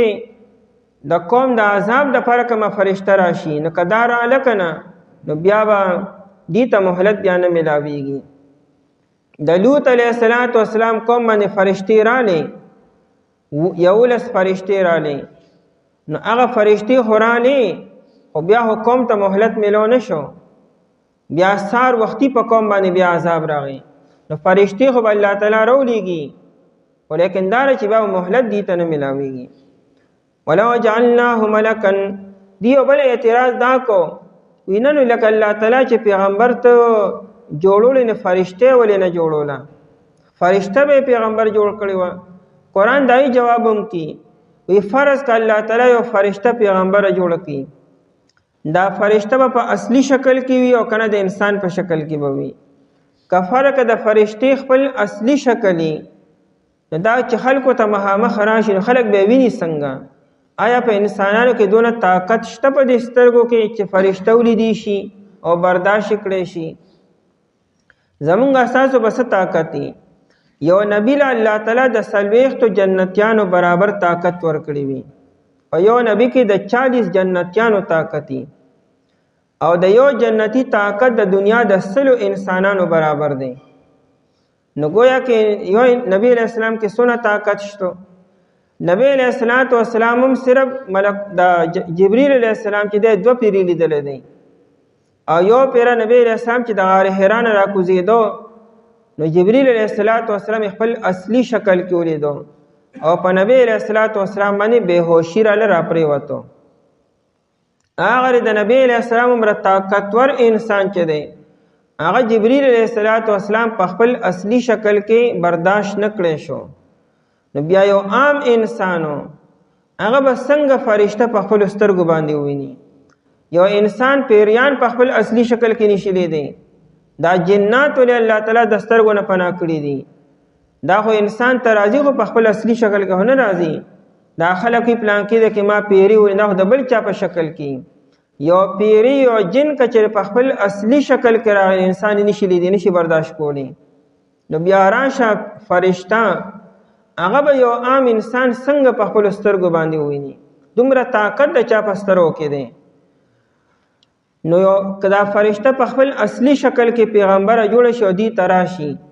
انسان بداینه فائدہ څنګه اخلي بیا تاسو به څنګه کی خبري و سره څنګه کی بیا که پیغمبر خو مثال د پلاری دا نه هوته مسائل تاسو کې دغه نه به خبري اوري اب ته مسائل بیانې نبی علیہ الصلوۃ والسلام بسانو ما هم خلکو ته مسائل بیانولو نو څنګه به نبی ته فائدہ اخلي او کفر کدا فرشتہ د انسان په شکل کې راشي نو بیا به هغه اعتراضینو نبی علیہ السلام هم انسان دی کنه چې فرشتہ د انسان شکل اختیار کی نو بیا به د خلک هغه اعتراض کوي چې تولی په خپل اصلي شکل کې نه اصلي شکل کې ته لیدې شي څنګه به ویني ته جنت کې به خلک بیا فرشتي ویني او هغه الله تعالی انسان له طاقت ورکي دومره طاقت خو دنیا کې د چا نشته دی نو قرآن وی کچره مونږه پیغمبر چره دا فرشتہ جوړ کو دی ته رولېګو نو خبر او پدی باندې ګډه وډه شي بیا بدی د انسان او د فرشته منځ کې او د پیغمبر کې فرق نشي کولی دا اوس انسان دی او کنه دا فرشته ده جبرئیل علیه السلام بچ نبی علیه السلام تراتو نو هغه هم د انسان په شکل کې راتو چې کله وحی به وروړه او هغه د دحیه الکلبی رضی الله تعالی عنہ چې مشهور صحابي دی دا په شکل کې براغه دا ډیر حسین او جمیل صحابي او دحیه رضی الله تعالی عنہ او په دغه شکل کې بیا صحابو لیدل دي جبرئیل علیہ السلام دا حدیث جبرئیل مشهور حدیث ته مشکات شریف کې دی مسلم شریف کې دی جبرئیل علیہ السلام د انسان په شکل کې راغی نو خپل تک تور ګیره خپل پټکی والده او تازه غسل یې کړی دی او د سکړه راغی د نبی علیہ السلام مجلس ته او چونکه د انسان په شکل کې نو فرشتو با کې دا وکتلو عمر رضی الله تعالی عنہ د روایت راوی دی هغه چې موږ کته موږ ته مسافر ښکارې دو مسافر ځکه چې موږ نه پیژندو د مدینه منورې اوسیدونکو نو خو چې موږ ته وکتل نو د سفر علامات پینو سړی مسافر دی خو د سفر علامات پینشتا ځکه د هغه زمانی سفر پیدل وي یا په سورلې باندې وي یو انسان چې په سفر باندې راشي نو خامخا سری ببر وي خورې په پرتی وي جامع خړی شوی وي لیکن مونږ چې هغه ته وکتل نو تابع گویا کې اوس تازه غسل یو کو استری کړي مزیدار جامع واچولې او دار مجلس ته راغی مونږ حیران و چې دا مسافر دی او کنه مقیم دی که مقیم دی مونږ ولې نه پیژنو بیا او که مسافر دی نو سفر علامات پې ولې نشته مونږ په دې ششو پنج کې وو راغی نبی علیہ السلام ته مخامخ کېناستو ناجیبه کار دا وکړو چې د خپلې پنډۍ د نبی علیہ السلام د پنډو سره یو ځای کې جوخت یې کړې او د خپل لاسونه د نبی علیہ السلام په پتونانو باندې کېښودو او نبی علیہ السلام ته یا محمد مونږ نورم حیران و چې دی خو عجیبه انسان دی د مجلس د آدابونو هم نه خبرو بلکل نبی علیہ السلام ته نږدې کېناستو لاسونه هلته کېښودل او نبی علیہ السلام ته نوم واغستو حالانکه نبی علیہ السلام ته به خلکو یا رسول الله به وي او بیا د نبی علیہ السلام تپوس کی اخبرنی عن الایمان ایمان څه ته وي د ایمان تعریف راته وکړه نبی علیہ السلام ته بیا د ایمان تعریف وکړو دی ورته یې صدقته تا رښتیا ووایي موږ نورم حیرانه شو چې دی پوهېږي که نه پوهېږي که چېرې نه پوهېږي نو سوال کې او تپوس کې بیا تصدیق څنګه کوي تا رښتیا ووایي ته خو به تصدیق کلی کوي چې تا ته مخکې د یو مسلې پتې چې او لکه ته ټیک وایي موږ نورم حیرانو بیا د اسلام تپوس یې وکړو بیا د احسان تپوس یې وکړو بیا د قیامت تپوس یې وکړو او اخره کې لړو ویزور پسې وروتم عمر رضی الله عنه وی چې دا سړی ګورم چې دا څوک دی او د کم ځای نه راغلی دی خو چې وروتم نو سړی ما ونه لیدو او بیا نبی علیہ السلام ماته وی عمره تا وپېږي دا څوک نو بیا نبی علیہ السلام په انه جبرائیل اتاکم یعلمکم دینکم دی راغلی تاسو دین تعلیم درکو اوس په دې روایت کې صحابو جبرئیل علیہ السلام لیدلی دی لیکن جبرئیل علیہ السلام خو د انسان په شکل کې راغلی دی دارنګې ام سلمہ رضی الله تعالی عنها چې او پیغمبر خپل جبرئیل علیہ السلام ولیدو خو د دحیه کلبی رضی الله تعالی عنہ په شکل کې نو هغه نبی علیہ السلام تبا جبرئیل علیہ السلام په خپل اصلي شکل کې نه راتو نو بیا عام انسانان ته به فرشته څنګه راشي او دی به څنګه وویني او دی به ترې بیا استفاده څنګه کړي. بل دا چې د یو انسان نه به ته سبق الغې پوره ووایې چې هغه ستا د هم جنسي، یعنې ستا د هغه جنس یو وي، ته به هغه سره مانوسه شي، بې تکلفه به دا نه به هر قسم سوالات کولی شي، تپوسونه به کولی شي. د فرشتې نه خو انسان یریږي مو چې راسې نه سوال وکړم هغه غوسه نه شي، نو بیا به څه بیا د ته هغه سره مانوس نه، ته به دنې استفاده څنګه کوې، سبق به ترې څنګه حاصل کړې. نو دې آیت کې وایي چې ولو انزلنا ملکا لقضی الامر، که چېرې موږ نازل کړی وي فرشته هماها فیصله کړی شوی به و کار نه مراد عذاب به راغلی و، دی به انکار کړو، تکذیب به کړو، ټوکې ټکالې به کولې. الله تعالی خو بیا دغه وخت چاته صبر بیا نه کړي. ثم لا ينظرون، ينظرون لفظي معنی قتل چاته، نظره چاته قتل ته وایي. ثم لا ينظرون بیا به دې ته نشو کتلی. نو دا قتل محاوره ده د مهلت ورکولونه. خلکو ته ما ته لږ غونتې وګوره، مطلب ما لږ ټایم راکه، مهلت راکه. ویته لږ غونتې ما ته وګوره، نو قتل نه مراد مهلت ورکولی چاته. نو ثم لا ينظرون ای ثم لا يمهلون، بیا به دې ته مهلت نشو ورکولی کېدی، بیا به څه مهلت میلو شي، بیا خبر پوره شو. بیا ولو جعلناه، او که چېرې مونږه ګرځولی وی دی پیغمبر لره، دا هو ضمیر نبی علیه السلام پیغمبر ته چې دی غواړي چې پیغمبر دی فرشته یي، ملکن یو فرشته، لجعلناه رجلا، خامخا به ګرځولو دا هغه لره رجلا په شکل د فرشتې. فرشته هم بیا مونږ د انساني په شکل کې را لېږلی ونو، چې د انسان په شکل کې راغلی وي، بیا به دې باندې خبره ګډوډه شوې وي چې دا نبي دی که انسان دی. وللبسنا، او خامخا به ګډوډ کړو، علیهم په دې باندې، ما یلبسون، هغه څه چې دی ګډوډوي په خپل ځان باندې. لبس یلبسو، دوه څیزونه خپلو کې یو بل سره یو ځای کولو، او چې داسې یو ځای کې چې د دواړو بیا ځان له پته نه لګي. لکه ته په اوبو کې د روح افزا واچئ، رنګ پکې واچئ، نو دا رنګ او دا اوبه خپلو کې داسې یو ځای شي چې بیا رنګ ځان له نشته، اوبه ځان له نه دي، بیا نه رنګ ځان له کولی شي نو بیا اوبه ځان له کوي، داسې ګډوډولو ته وایي.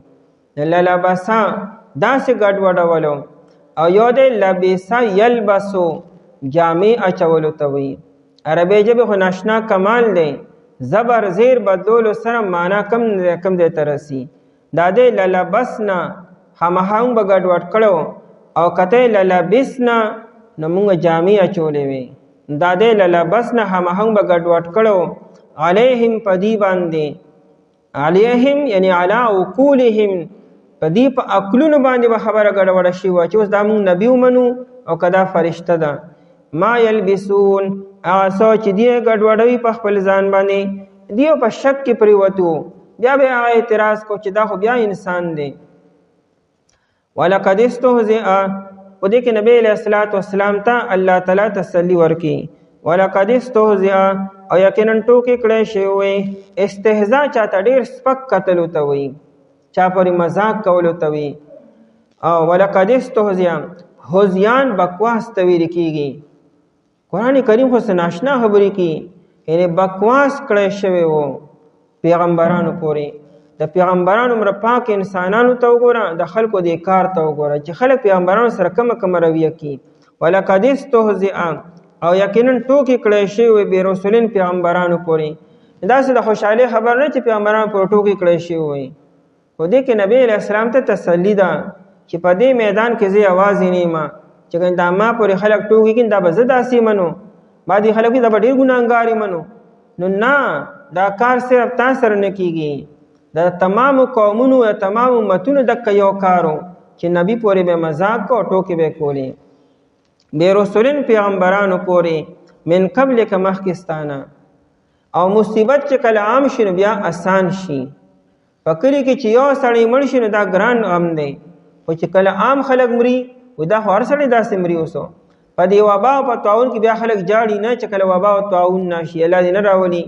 او دا وبا او طاعون چې په یو کلي په یو علاقه راشي نو بیا خلک جاړي نه، لکه بیا مړ شو پلانکې مړ شو، ښه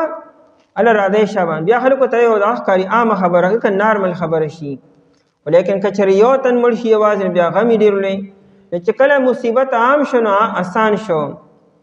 چې کله ټولو پیغمبرانو پورې مذاق شوی دی نو نبی علیه الصلاۃ والسلام ته په دې سره هم څه تسلي میلو شي چې راځي یوازې نه یم دا د ما څه قصور نه دی د ما کوتاهي نه ده ما کې څه مسله نشته من قبلک مخکې ستانه نو فحاک بالذین حاک یحیکو احاطه کولو ته وي د یو سینه ګیر چاپېر تاویدو ته وي دا عذاب به داسې و چې د دې نه به څوک بیا بچ پاتې نه شو داسې عذاب به په دې باندې رایې که نه چې دا نه چې څه به ولګېده څه به بچ شو د دې نه به ګیر چاپېر تو شو او داسې به ترې تو شو چې څوک به بیا بچ پاتې نه نارینه او نه زنانه تر دې چې انسانان څه کې حیوانات به هم بچ پاتې نه شو په قوم عاد چې الله تعالی هوا راولېږله نو په لاره چې دا هوا تېرېده په لاره کې جدي څومره څاروي او حیوانات څرېدل هغه یې اوچت کړي وو سره د حیواناتو بیا اوچت کړ بیا د الله تعالی عذاب چې راځي بیا عمومي راځي زلزله چې راشي دا خو نه چې صرف په انسانانو وي بیا خو په دې حیواناتو هم زلزله راشي نو دا طوفان عمومي وي دقه شان الله تعالی عذاب بیا عام شي بیا فحاکا پس نازل شو پس ګیرو واچولا یا تو شو عذاب الذین آکسانو پورې سخیرو چای ټوکې کړې وې منهم د پیغمبرانو پورې نشي چا ټوکې کړې وې کنه هغه ټول باندې عذاب راغی نو دای د پر عذاب او کدی کې یو بی ګناه انسان منځ کې راځي در پر عذاب نه هر پر بیا شهادت دی چې کله په یو کلی باندې عذاب راځي نو دې کې بس ګناګاری سبب بی ګناوي د ګناګار د پر عذاب او د بی ګناه خلکو د پر بیا شهادت او خپل مرګي منهم د پیغمبرانو پورې ما عذاب کانو به یستهزئون چې دی پای پورې چټو کې به کولې او مذاق به کولو او دی ولی نازل نکړی شو په د باندې یو فرشته او کچې مو نازل کړی وي فرشتې لره همها فیصله وکړی شو همها پوره کړی شی وو کار د دی بیا به دې ته مهلت نشي ملاوېدلی او کچې مونږ ګرځولې دی پیغمبر لره فرشته همها به ګرځولو دی لره په شکل د انسان او همها به ګډوډ کړو په دې باندې هغه سوچ دی ګډوډوي په خپل ځان باندې او یقینا ټوکې کړی شوی پیغمبرانو پورې مخکستانه پس نازل شو پس راتاو شو په کسانو پورې چې دی ټوکې کړی وي د پیغمبرانو پورې عذاب چې ودی پای پورې چې ټوکې به کولې